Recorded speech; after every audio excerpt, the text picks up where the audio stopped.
He separates. He's to the 20, to the 10, to the 5. Touchdown, Florida State. Warwick got up third down. Winky, wants to throw the knockout punch to Warwick. Warwick open. Touchdown. He did a touchdown. He did catch it. Touchdown, Florida State. Oh, Peter Warwick, how'd you do that? Kermit Whitfield to the left side. A hole to the 30. Kermit Whitfield to the 30, to the 20, 15, 10, 5. Touchdown, FSU. Kermit Whitfield, a 100-yard touchdown. Here's the snap. Winston rolling right. Throws the pass on the other. It's caught. It's caught. It's caught. For the end zone battle. Coleman. Touchdown.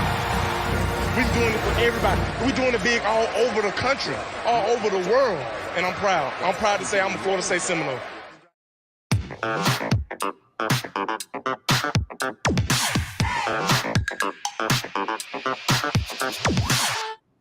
Garden Old, 7 o'clock, no inside info, no contacts, no problem.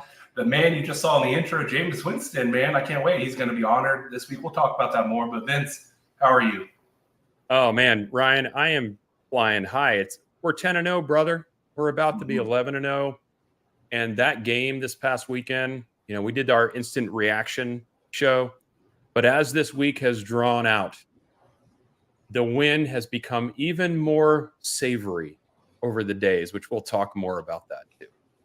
Absolutely. And Vince, one thing I have decided to do that, Vince, if we do the 12-0, if we make it to the 12-0 mark and win the ACC, I promise the Garden Old audience that for the playoffs, knock on wood, I will make a custom new intro with only 2022 and 2023 clips as the intro. I think it's time to move into the new generation, because if they accomplish, Vince, 12-0 and then a 13-0 with the ACC championship, I think they deserve to have the floor now.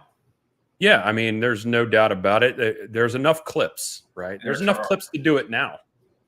But yeah, I mean, that would be the right time to do it. And it's always fun when we get some new content out there, some new intro. It's always fun to see what you come up with. Absolutely, Vince. And it's been got a little lighting change there out of nowhere. It's been a fun week. Obviously, Florida State, another win against Miami, not surprising. A little closer than we wanted to be, but as the playoff committee would say, the fluke touchdown by Miami, the game was dominated by Florida State overall, is what the actual playoff committee said on the show. Yeah, I spent probably way too much time this week watching film breakdown of that game, because I'm not a film junkie. I don't know if you are, Ryan, but I'm not a film junkie where I can just watch that stuff and pick it all out. But I spent some time this week because I wanted to know why. I wanted to understand more about how the game played out and why it ended up the way it did in terms of the score, right? Let me tell you, there was not a lot happening on the orange and green side of that ledger line. Not a lot. You would think it was, though, Vince, based on the Miami fans' reaction throughout the week. Moral Gables, I've seen more posts about we almost had them. Florida State should have beat us by this much. It was closer. If the referee hadn't gotten in the way, if the safety had been called, they are really, really believing that they are much better. Closing the gap. And I'm not going to pretend like this year's Miami team, it was as bad as last year's Miami. Last year's Miami team was putrid. This year's Miami team at least has a bolstered offensive line and defensive line. I mean, to the point where it's admirable, the changes that have been made there. But that team wasn't doing anything. No. That team wasn't doing anything outside of, they had one decent drive the entire game. Yeah. But if you listen to, and I do, if you listen to or read social media from your rivals, which I do because I want to see what other people are saying, man, they will pick out, and more power to them. I do not know I do not know a more optimistic fan base than the Miami fan base. I would say delusional, but yeah, sure, optimism. I'll go from the positive side. They are optimistic. They will find a stat that favors them, and they will ride that sucker into the sunset, boy. You name it, they'll find the silver lining. That game was not close. Yeah. I know a guy who You're right. They did beat Jimbo. Kirk Tony says they did beat Jimbo. They did. Well, sure they did. Everyone did. Listen, I know a guy who is very similar to that, who likes to pick out stats when it's convenient for him. We chat with him more often than we probably care to. But Vince, let me tell you this: the Emery story. Like, I feel bad for him. He got hurt. The way the broadcasters were talking to him, like it was the second coming of Christ or something. Like, he's what a great game by this kid. And I'm looking at the numbers. I'm like, you sure about that? I mean, I don't see a lead. He had one lucky throw, or else he would have had -3 yards up until that point in the second half. I just didn't see the consistent effort. And what's funny about all this is I do think Miami is better than last year. I don't think they're a bad team. Let's be honest. Even with Florida State beating Miami, they really should only have 3 losses right now if they had taken a knee against Georgia Tech. That's right.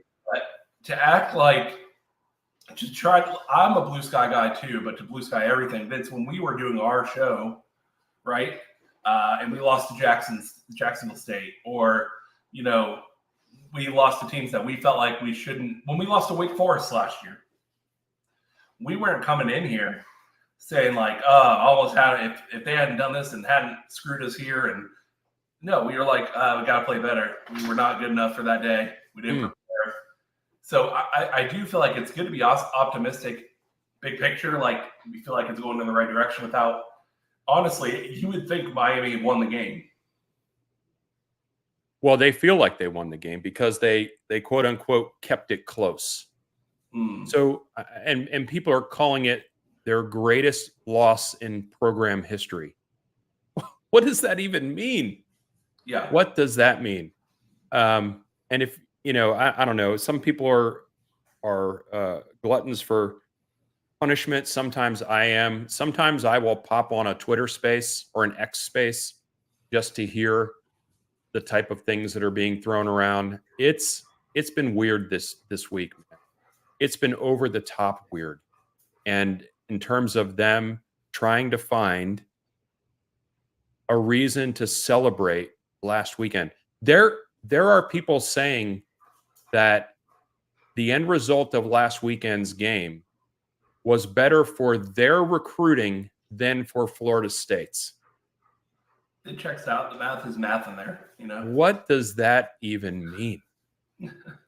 I will tell you one thing. What it does mean is that Florida State is going to clean up recruiting. Now, what's funny is if you guys have followed social media as close as I do, that we're gonna be losing CJ. CJ Hurd, yeah. But that has more to do with we took a player ahead of him that's probably a better player. And so we've been thinking that this is a possibility for a while. But Vince, I do think we are in the running for multiple 5 stars, multiple 4 stars. And if we were to get 1 5-star from Ohio State, we could end up flip-flopping with Ohio State in the recruiting rankings. But we don't even, right now we're at 3. We don't, or 4. We don't need to move up because there's not a whole lot of difference between 1 and 5. There's not. But it's just nice to see us recruiting. And listen, Miami fans can be delusional and think that a close loss, helps their case more than a close win for us. I don't see that. If Florida State loses a game, I'm always pissed, and I always think it's bad for recruiting, no matter how close it was. I don't really believe in moral victories. But let them, let them live in that world. That's what they need to do to feel good. I want them to do it.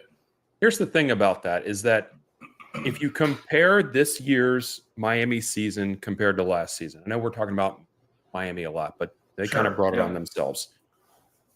Their team is better. They should be happy about the progress they've made. They should. Mm-hmm. They should be happy about the changes in the trenches. They should be happy about that. But there is no way that they could have ever thought that they were going to beat Florida State this year. Right. they should not have expected to win that game. So that's where the delusional part comes in. Back to recruiting. There is a good chance that Jeremiah Smith ends up in the Florida State class. There's a good chance of that. I'm not saying it's going to happen. I'm saying it's not going to happen.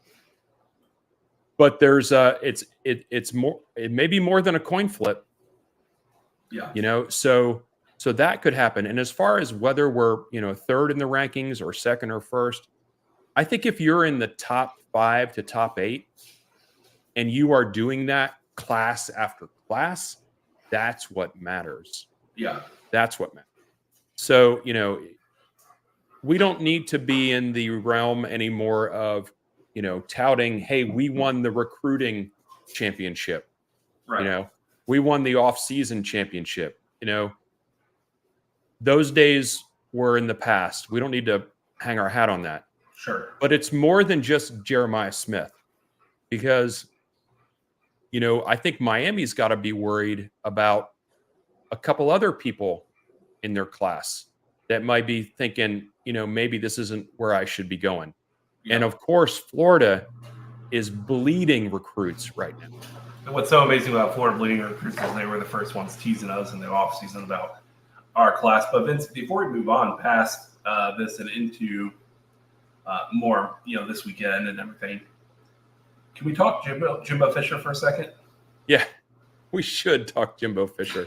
So, listen, we've talked a lot about him over the years just because it's fun to do. It's more of a caricature at this point. But I did enjoy his press conference when he said we're 3 to 4 plays away from being in the playoff. So that's what he said after they lost this past week. They won this past week. No, I'm sorry. I'm saying when he was talking about the losses that they've.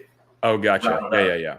Yeah. Someone was asking him, Jimbo, you've had this many, what's left to salvage? And he's like, hey, listen, guys, we're 3 or 4 plays away from being on playoff.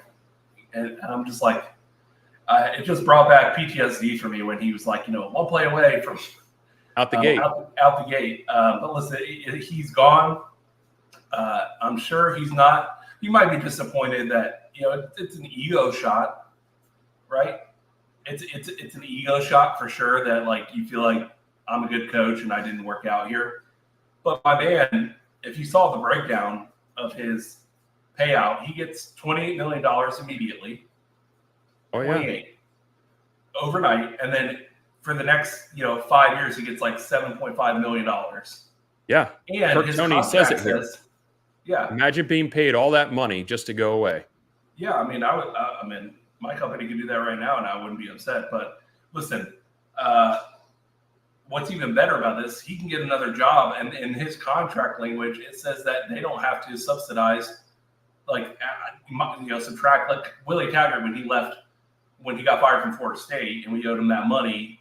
He didn't get all of our contract money while he got his job at FAU. He got the difference. He got the difference. But Jimbo, he can get a $28 million check and get $7 million a year, and then go make 5 to 7 somewhere else probably. Double dipping. Someone will pick him up. An NFL team pick him up as assistant coach. Saban could be like, "Hey, come on back. Why don't you?" I actually can see Saban. I could see him ending up at Alabama. I've been really thinking about it, and I'm of all the places we've seen Coach rehab, I think he has a good relationship still. Yeah. Most of the time with Nick. Now it's been a little bit more jaded, but I think Nick is the kind of guy that would, in tough situations, would give a guy a shot. But what a time to be alive. Ryan, in your opinion, why didn't it work there? I think he didn't change his offense to match the times, just like he wasn't doing here, unless you had a supernatural quarterback and running back like we had. And I think that he didn't embrace the portal as hard as he should have. And I just feel like everything. It's funny when he got to Florida State as offensive coordinator in 2007. Yeah, I think so, somewhere in there. All I read, I don't know if you remember the articles in the newspapers and everything around Florida State and Tallahassee, was he's modernizing the program. He's taking, like Bobby Bowden had let it kind of become stale. And there's a lot of things that new age stuff back then that he had to change nutritionally, workouts, training, technology, all that kind of stuff wasn't being utilized, recruiting. Well, I think he became Bobby Bowden in this situation where he was now living in the past of what he's always done instead of growing with the times. A good example of this, Vince, my number one example, Nick Saban. 2008, 9, 10, that was a whole lot of Derrick Henry and running the ball and smash mouth football. And then all of a sudden for a couple of years when college football started to shift, they were running spread offense, man, up tempo, Jalen Hurts, Tua Tagovailoa, right? And now you see this year, based on their personnel, they've gone back to more of a power football team. You have to adjust your offense to the players. Jimbo always tried to adjust his players to his offense. That's what I think failed. Yeah, I mean, I'm gonna give you my opinion on this. There's probably 3 things. The reason why it failed: ego, stubbornness, and culture. There was a time where he could, when he did the culture he originally built at Florida State worked. But the problem with that is he didn't believe in that culture. Like that culture didn't, it was more of like forced on that team. And, you know, he's not a people person. And anymore in this day and age, if you're going to run a multi-billion-dollar corporation like college football is, you have to have people around you and you have to build a culture. They had all the talent on that team, man. They spent all kind of money. Sliced Bread will tell you. They spent all kind of money on that talent. But he could not build the culture there because he's not, I've never met him. Okay, I'm just talking about what I've seen both in public and from what we know from some of the stories that we all know. He's not a people person. Yeah, he hated the QB club stuff and all that. He hated doing all that. And he was always right. And there was no way he was going to change what he thought to be, you know, the pinnacle of what football should be. And so when you're not a genuine person, eventually people see through that. And there was no way, there's no way that was going to work. And we knew that. But as Florida State fans, we knew that. Yeah. And I think looking back to the 2013 and 2014 season, you look at those teams, and you had dudes on that team that didn't need a coach to get them. That team, when you have a Jameis Winston, Dalvin Cook, Jalen Ramsey, those players, you could drop those players on any team, and they would lead that team because they're leaders. They're going to ball no matter what, and no matter who the coach is. Now, he gets credit for recruiting them. Absolutely. But what I feel like is he hit jackpot on generational players at Florida State at the same time. He got talented players at Texas A&M, but I don't know that any of them were day one generational players, especially at the quarterback position. I mean, his first couple of years rolling Mond out there every week, it was painful for me to watch because he was like a better Drew Weatherford. Yeah. Think about Florida State now. They've had Bobby Bowden for all that time and you know the epic coach that he was in his career, but he married that with genuineness and humility and all that kind of stuff. And they went from that to Jimbo, who in the beginning, before he won anything, he at least pretended to be that way. Once he won, though, the real human being came out. Now, he had some other stuff going on too, right? And we all know about that. That's from what I hear. But man, I'm telling you, when he decided to leave, Florida State fans were like, "Thank you, Texas A&M, for taking this albatross off of our hands," because we signed a bad deal too with him. Now we got screwed because we got Willie Taggart out of that, but that was not. We had to suffer. We had to suffer a little bit. Vince, would we have been any happier the next 3 years if Jimbo had stayed and gone, 8 to 9 wins? No, that was never turning around, man. It wasn't. And listen, Willie had to happen to allow the university to modernize, change the booster structure, the power structure, because when Jimbo left, there was no discovery like, let's hire this company to go out there and find the best coach. They president and the athletic director said they want Willie Taggart, right? And they went out and got him. They didn't wait. Now we did the analytical thing after Willie Taggart got fired. We let a third-party company go out there and tell us who is the best football coach that we've never, basically, like, that exists, that we've never heard of, that will be a good fit, and it was Mike Norvell. And now it's my favorite thing about all of this is Jimbo Fisher gets fired while we're undefeated. Yeah, for sure. And I mean, I don't wish the guy any ill will. It's just it's amazing to me that at the time there was this narrative around that Florida State wasn't a program that a real coach would want. Now, did we have our problems? Yeah, we had fallen behind in some areas, but right now you're seeing what can happen when all the ducks are in a row and when you have a coach that knows how to build culture. You're seeing what this program should be. Yeah. You're seeing that happen right now. Is it perfect? No. Are we going to lose a game someday again? Yes, of course we are, right? Because there's no perfection. But you're seeing what Florida State can be, and we're all enjoying the ride. We're all enjoying the ride. By the way, if you're in the chat, and if you want to ask questions, if you want to chime in, please do so. So Jimbo, at the time, I actually think it was mutually. Thank you for the question, by the way. I do think it was mutually beneficial for Jimbo and what he was going through locally in Tallahassee. I know a lot of people don't know. Yeah, we won't get into it, but he had some personal stuff with his family and ex-wife, and there was a lot of drama around him and his family. Then he had the frustrating relationship with the current booster setup at the time. And so I think it was actually in the best interest of both Jimbo and Florida State to end it right then and there. Now, real quick, before we move on, Vince, I have to get your prediction, and I'm going to tell you mine. I think I already texted you. Vince, I'm calling it out. Dabo Swinney will be the head coach of Texas A&M. I'm telling you, he is pissed that people are not appreciating him. He does not feel like he is getting what he should be getting, even though they're struggling this year. But the biggest thing, listen, Vince, he won 2 national championships, went to the playoff like 4 years in a row. If you're Texas A&M, I always like to play, like, people like to throw out names that don't make any sense. You know, Kirby Smart's not going to Texas A&M. Dan Lanning's not going to Texas A&M. Mike Norvell would be. Imagine Mike Norvell. By the way, Texas A&M said they intend to announce their head coach within 2 weeks.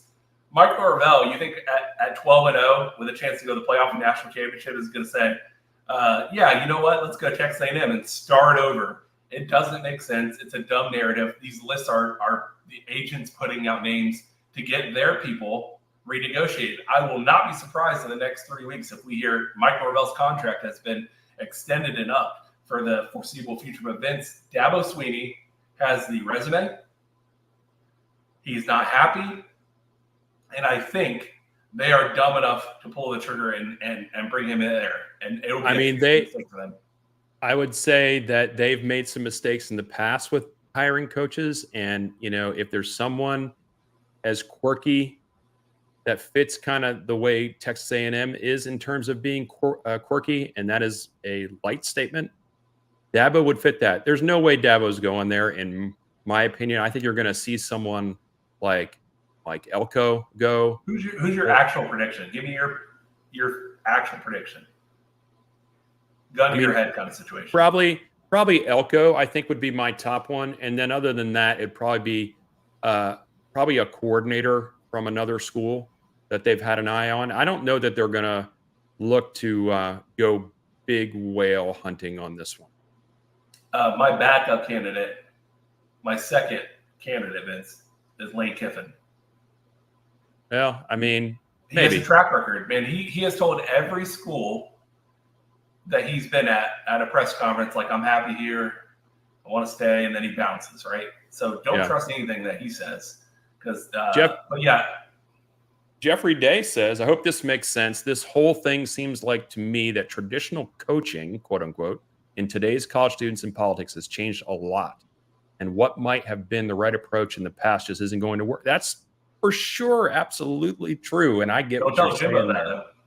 No, Jimbo wants to not give water breaks. He wants people, doing conditioning, like running all the time. I mean, it's a very old mindset, and the problem with that with Jimbo is that even if he brought in people that, and he's shown this in the past, even if he brought in people that that had that kind of newer mentality, he wouldn't let him do it anyway. Right. He wouldn't let him do it anyway. And I do, Char, by the way, Jimbo made a huge mistake by leaving. I don't know that that's a mistake. I mean, he wasn't going to right the ship.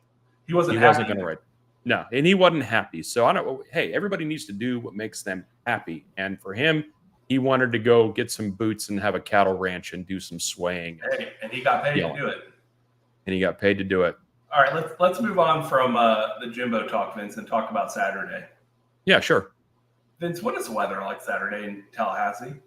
I saw the high temp has been bumping up a little bit as the week's been going on. I think high temp is supposed to be 74, maybe. I saw 75 today. But yeah, okay, so low of 59, I think. So, but we're not going to get to 59, during the game for sure. So, as far as the weather's concerned, though, I think the weather itself is going to be great. And as we've stated oftentimes, actually since day one of Garnet and Old 3 years ago, Ryan and I are going to be at the game, and we're going to be in lot 12, and we would welcome all of you. If you want to come by, come by. Just come by and say hi. You don't have to hang out a long time. We've had people do it too. We've had plenty of people do it, but there's some people that are in the chat here we've not seen, live. So come on by. I know, Ryan, you're bringing a large contingent of folks with you. I'm going to have a large contingent of family plus others coming to the tailgate. And by the way, lot 12 is by the tennis center. So if you are going, come on by. But as far as the weather is concerned, Ryan, weather is going to be fantastic. Yeah. All you have to do, Vince, is look for the Garnet Old banner. I do want to get to this question before we move on, Vince. T. Murray, thanks for writing in. After the Jimbo topic, we addressed, and we talked, I think you just joined at the beginning of the show. We covered it briefly, but CJ Hurd, rumor of him being pushed out of Tribe 24. Yeah, I think that I don't think it's a hard push. I think it's more, he's a good player. We recruited a great player over him, and he sees the writing on the wall and wants to go where he can be a great player to another team. I think that's what we got. And one of the things that I think that we've seen with this staff is they are almost brutally honest with recruits from the get-go, from the first day they start to recruit them till the very end. And I do not doubt that a conversation was had between the coaching staff and him saying, hey, we want, if you want to stick around, obviously we're going to do what we need to do, but we have to gray shirt you or whatever those terms are, right? But if you do have other opportunities where you think you're going to have better chances, then if you want to look at those, we would encourage you to do so. Yeah. We would encourage you to do so. So I'm pretty confident that that happened. And why would a staff do that? Well, first of all, why would a staff be honest with a recruit? Because if you're not, then that stuff gets back, right? Yeah. Gets back to those high school coaches. You should always be honest with the recruits. But why would they actually, start down this path? The reason why they would start down this path is because they have a high confidence that there are other players that may be higher on their board that are going to be committing to the class. Yeah. Over the spring and summer, you took players and offered players that at the time made sense based on where Florida State currently was in the national conversation and in the eyes of recruits. Now Florida State is 10-0, has beaten everyone on their schedule, is potentially going to be in the playoff. And so the caliber of recruits has changed from what it was in the beginning of the year.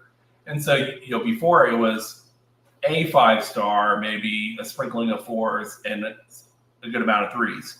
Well, now you're looking at a good amount of 4s and a a good handful of 5s. So you don't want to listen. I'm sure they have not. We're going to take your scholarship away, but they've probably insinuated that. Listen, you're welcome to come into class, but you might not start or might have a hard time. Seeing you have a harder hill to climb. Yeah, and those players harder hill to climb. Are the best. The players, even the worst players in the recruiting class for Florida State right now, I promise you, are the best players at their school in high school. And when you're the best player at your high school, you think you should be the best player and the starter at your college. And so no college student wants to be told, no high school player wants to be told, you're not good enough and you probably won't start. So they go, instead of Florida State, maybe you go to UCF and you're their star. I mean, you're amazing. You go to a USF where you are the highlight, and that's what's happening here. Yeah, and the other reason why you would want to be completely honest and upfront is, say CJ goes to UCF or somewhere else and becomes a stud, a complete star. And then later down the road, as the Florida State staff is great at looking in the portal, and maybe he's in the portal at some point. And because of the relationships you've built and because you did right by someone, that stuff matters. That, again, this is a people business. Recruiting is a people business. Coaching is a people business. And the more genuine you are, the more honest you are, the better it's going to be. We got a couple comments in here, Ryan, about playoff scenarios and things. We really are going to talk about that, but I think we should answer these questions. We can answer a few of them. I do want to say that Vince and I, and we forgot to mention this for next week. Obviously, we're not going to do a live show on Thanksgiving. So, Vince, I'm thinking that we end up doing a live show potentially earlier next week. Oh, sure. Probably a better situation, maybe Monday or Tuesday. We'll announce that at plenty of time. Yeah. But I honestly find answering a lot of these questions, but I want to wait until we beat Florida and we're heading to the ACC to really get into the deep talks about it. One-loss Texas team and one-loss Alabama team is not going to jump Florida State. Florida State wins out. Florida State's in the playoff. I have something saved in my phone where whenever I see any kind of nonsense about an undefeated Florida State not getting to the playoff, I just paste it into the chat. There is no way that an undefeated Florida State is not getting the playoff. It's not going to happen. Especially with the strength of schedule that they've had this year. Yeah. Now, obviously, we have to be undefeated. Now, a one-loss FSU is not getting in the playoff. Unless a lot of teams lost at the same time. Unless a lot of teams final lost. Weekend. Yeah. If it was chaos the final weekend and just mass confusion, we wouldn't know who would be going in. To be honest with you, I would have no way of guessing that. If we do make it to the playoffs, do you think we might run into another Oregon 2014 situation because we just aren't at that level?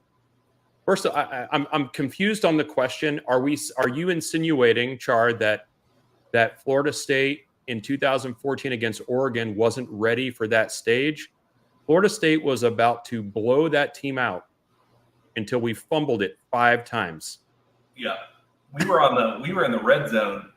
Every single one of those. The Jameis backwards where he fell backwards and fumbled. Dalvin Cook putting the ball in the field. Florida State went into that game, right, as a favorite, in my opinion. And it was not because they weren't good enough or ready enough. It was because they made bad mistakes. And in a playoff game, you can't turn the ball over 5 times. No, you cannot. And talk about that. That was a cluster of turnovers in a very short amount of time.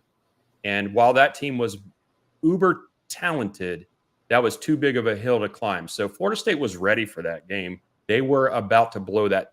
Well, they were about to beat Oregon pretty handily until the turnover started.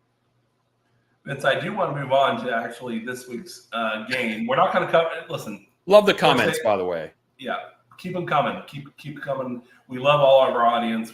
We have new people here every single week now, Vince. Every single week, and it's funny. We have our repeat listeners that watch every single week. We have ones that comment every single week, and then every week we have new ones. So I appreciate the comments and the questions. Listen, North Alabama's going to get beat bad. Florida State likely. I think Jordan Travis will be in a quarter as long as it's 21-0 at the end of that quarter. I think from the second quarter on, Vince, it's second and third string the rest of the way, and we still beat them in a massive way. Yeah, I mean, I don't doubt that at all. And there's some, I've heard people say, well, do you play the starters at all? There's a couple reasons why I think you do. First of all, it's senior night, right? So they're gonna, and a lot of people are going to the game or to see these seniors that have put in so much to get the program back to where it is. So of course they're going to play some. Now, as long as they're healthy. Right. Now, would I be shocked if, the first drive they go down and score and then you don't see Jordan again for the rest of the game? No, I wouldn't be shocked at all. I wouldn't be shocked at all because, I don't know. I mean, it depends. If they score on the first two drives, I think that's the end of it. Because North Alabama is an FCS school. A bad one. And number two, they're not a good FCS school. They have maybe this is one not or Jacksonville two. State, guys. No. And this is not the Florida State team from that point either. They have maybe one or two players on that team that could possibly be in a rotation on an FBS team, right? So I think you're going to get a heavy dose pretty early on of second teamers, third teamers, maybe some walk-ons. Absolutely. Vince, anything else to say about the North Alabama game before we move on? You want to talk about the game in general? I mean, or the event in general. It's sold out. It is sold out. And we didn't have to do buy one, get two tickets. You did not. And not only that, they're going to be recognizing the 2013 championship team. They're going to be retiring Jameis's number or his jersey. And so that was just announced today, I think. Yeah. And so there's going to be a lot of, good times, good feelings during that game. So it's not just about, it's the last game of the season. It's the seniors' last game. And man, if you are going, let's just soak that in.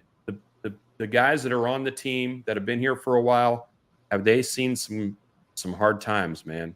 They've seen some hard times. I need to ask you something, Vince. I heard it asked on some of the shows we listened to. Because not just Jameis are honoring the 2013 national championship team. Yeah. Did Jimbo Fisher get an invite to come? Not that he will be there, but do you think they gave him an invite? I would hope so, actually. And this is the optimist side of me. He was the coach of the 2013 national championship. I think you invite the whole team and the coach. No, you don't invite the coach.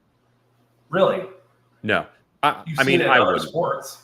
No, I wouldn't invite him because, first of all, then he becomes a focal point of that game.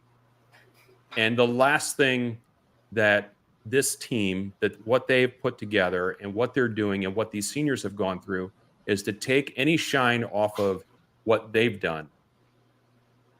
He left in a bad way. And if he shows up, there are going to be boos at that game. So I don't think he would accept. I don't think he would, by the way, and I don't think they would invite him. I think I don't think they would. Kirk Toney says so. Jared Verse is going to be the last player to wear number 5. I don't think that's the way retirement jerseys work anymore. Yeah, they put the name in the jersey up on the. They put the name in the jersey, but the number itself can be used again. I think that's the way it works.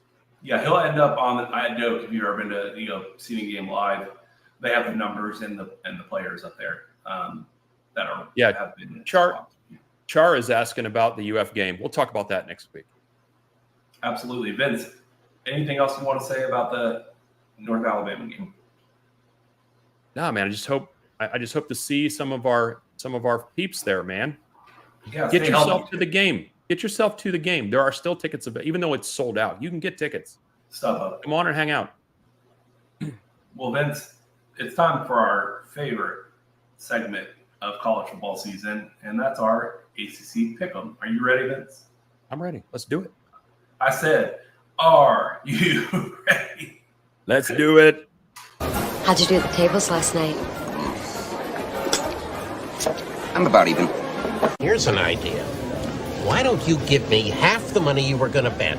Then we'll go out back, I'll kick you in the nuts, and we'll call it a day.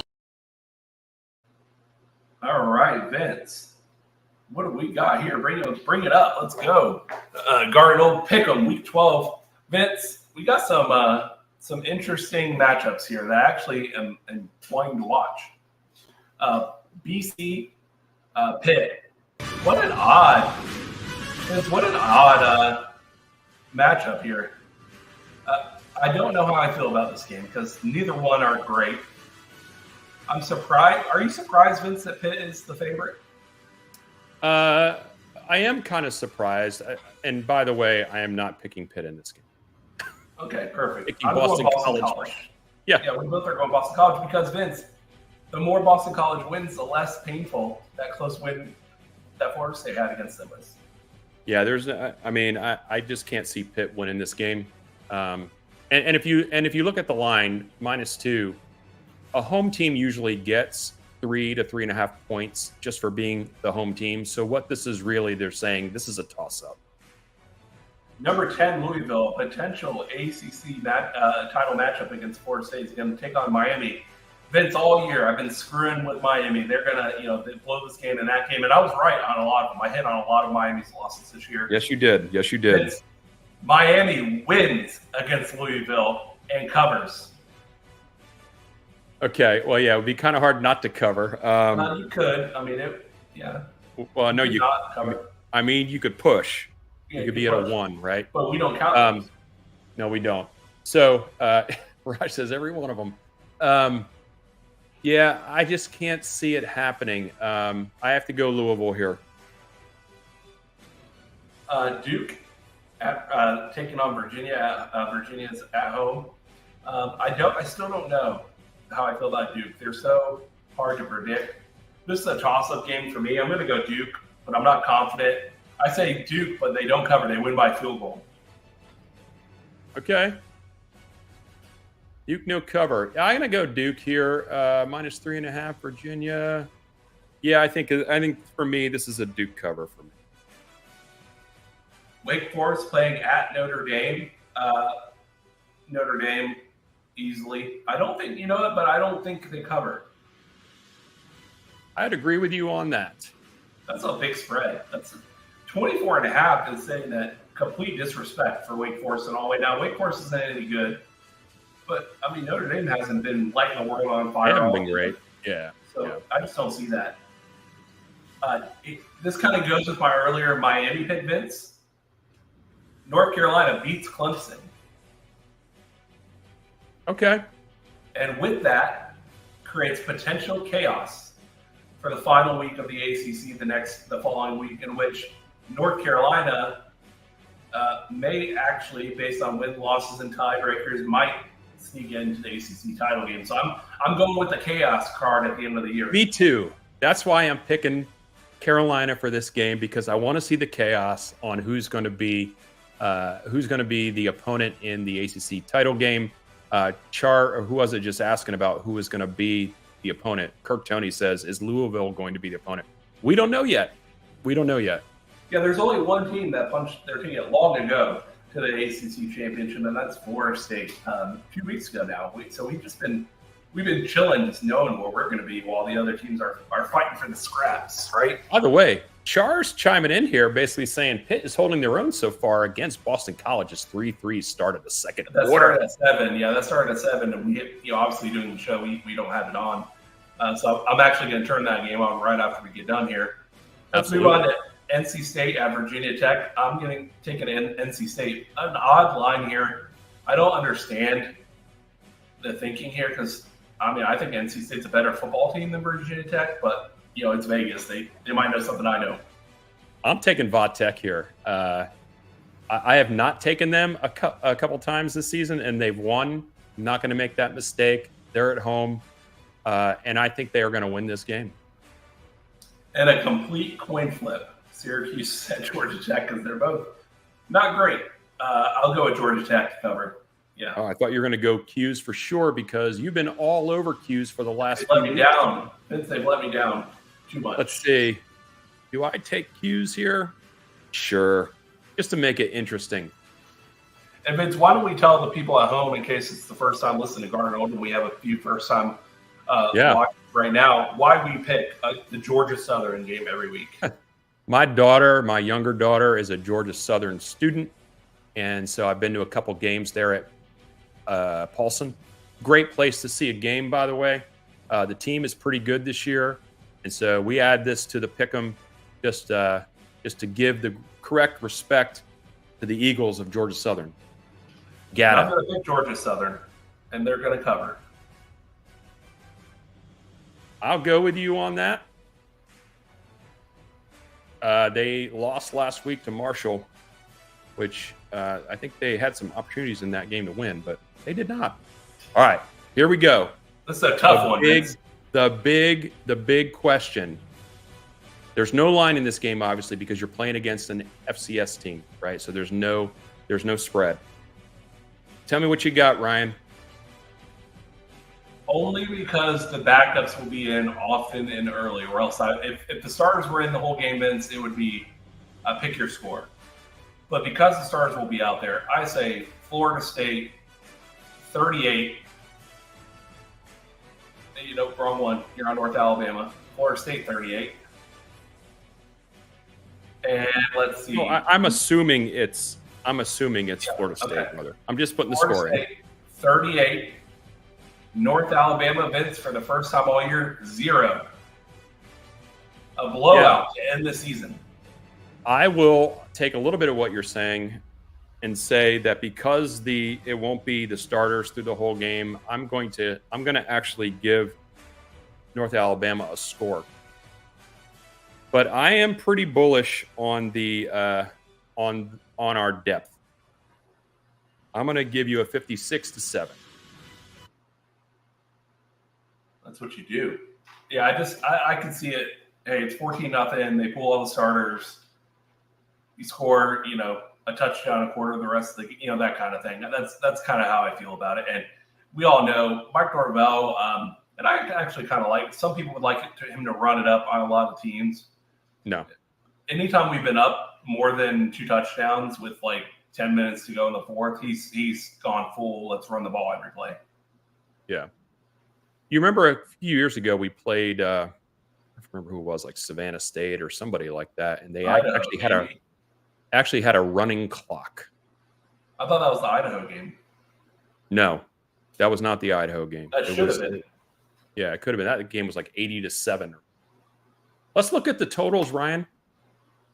Not good for yours truly. Not good at all. Vince is stopping me. In fact, Vince's record this year, I would dare say that Vegas should give my man a call because his win percentage is out of this world. Yeah, I've done pretty well, which is atypical for me. Usually, I am not this good, so I'll just enjoy the ride. You know who else will enjoy the ride if Florida State starts sending the Chiefs all the damn time to the games, Vince? You know what? Florida State. By the way, pay attention. The Miami band was playing at Doak. The Chiefs will be at the game this weekend because it's a home game. And the Chiefs will be at the Florida game the following week in Hogtown. So they are going to follow up. They're going to finish the season with the home game. They're going to be in Gainesville, and then they will absolutely be in Charlotte. The full band will be there. They will be seated in sections 120 and section 121. So if you're still looking for tickets to the championship game in Charlotte, they're still available. And if you want to sit next to the Chiefs, look at section 120, 121. That's where they will be seated. Vince, I do want to say one quick pivot we didn't mention.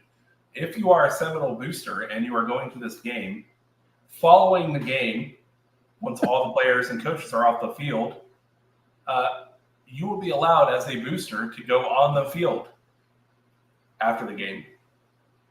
Well, there you go. And that's a good time. If you've never been on the field before, because of my background. I've been on the field a ton.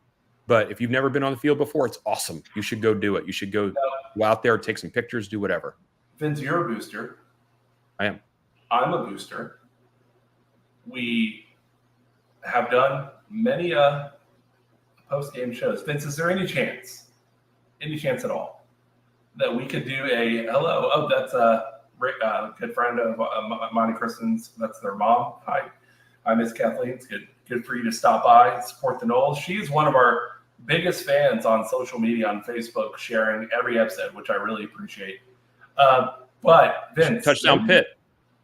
Maybe, just maybe, we can live stream real quick on the field at Joe Campbell Stadium if you plan on going on the field afterwards. I don't know if you are.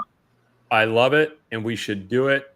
But what I would suggest that we do is go on the field, but then go over toward the Chiefs to do it. Yeah, for sure. And I think it'll be fun to do, because how often would we ever, maybe in the future, Vince, times are changing. We could end up, on the field all the time in the future. Who knows what the years bring? But it should be fun, Vince. It's going to be a great atmosphere, a great game, a Florida State win, in all likelihood. And then Vince, 11-0. I mean, we started this year, and I think I've reminded people every single week, enjoy it, understand that it's rare. There are better teams than this Florida State team that have had worse records at Florida State than absolutely, because it's hard to win every single week. Upsets happen. You have a sloppy game. I promise you, in the 90s, even in the early 2000s, there were more talented, star-laden teams that lost one or two games when this team is undefeated. So enjoy. I was there and I saw it. Rare. It's very rare. Enjoy it, and come celebrate this senior class. Come celebrate this team. Dance to the war chant after an 11-0 game. It should be fun. Right. Beautiful weather. Vince, kickoff weather, I just checked. The kickoff temperature is 69 degrees. How about that? Touchdown Florida State. Touchdown F. That's a little sweat. That's almost sweater. Should I bring the sweater? I mean, you probably should. Yeah. If nothing else, though, Vince, we're going to have a great time. We are going to do a halftime. If the data, Vince, holds up, we will try. Post game. If the data holds up. If not, we're going to wait until we get to the parking lot and do it there, or try to do it from the field. But I just don't know if the data is going to be good yet, because there's still a lot of people on the network. Florida State, get your act together with the Wi-Fi and cellular situation. Yeah, man. It's time. It's time. Welcome to the 90s. Anything else from you, Vince, before we go? No, folks. We're at the final bell here. 2 more to win. Let's get it done. Let's get it done. Go Knowles. Everyone have a great weekend. Florida State, let's go 11-0. All right? No inside info. No contacts, no problem. Thanks for watching, guys. Send Chiefs.